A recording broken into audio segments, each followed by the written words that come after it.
problem for us guys will be flooding today, right? That's what it looks like. That's the top of the list, and then we have the tornado risk and wind gust issue that's just below that. But flooding is really the main thing. Let's show you where the storm is right now.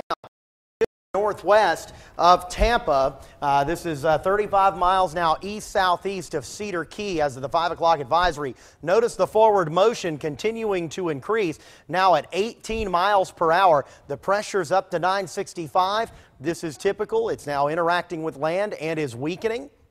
And you can see the forward motion here takes this to a position by afternoon somewhere around the Georgia-Florida line, and then by just after daybreak tomorrow morning, this is going to be across Alabama, sliding up toward Tennessee and dying out over southwest Tennessee by Wednesday morning. Right now, hurricane watch remains in place from Edisto Beach and points south, with a tropical storm warning in effect for the entire low country except for Williamsburg and Georgetown counties, where your winds should stay just under tropical storm strength. Even in gusts, we think you're going to have a hard time getting into that 40 to 50 mile per hour range. Storm surge warning up continuing here for Charleston County, Tidal, Berkeley, and Lower Colleton County down toward Edisto Beach. We're under a flash flood watch as well. Now, no official watch for Williamsburg and Georgetown counties, but I can tell you, you're still going to get some heavy rain, and our local impact board shows that with storm surge likely, high tide at 12:23.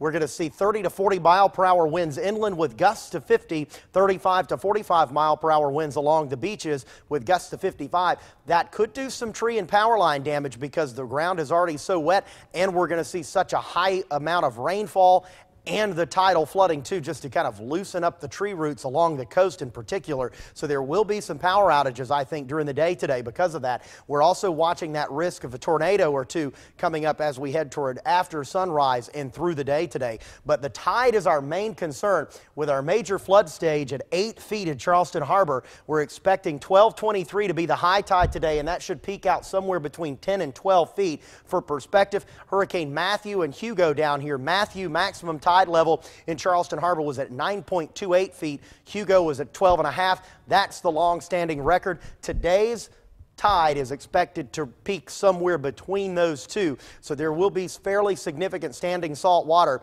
along our coast today, up and down the South Carolina coast from Georgetown County all the way down to Savannah. Those arcing rain bands continue to move on shore this morning, and we're going to see those rain rates pick up in intensity and frequency through the day.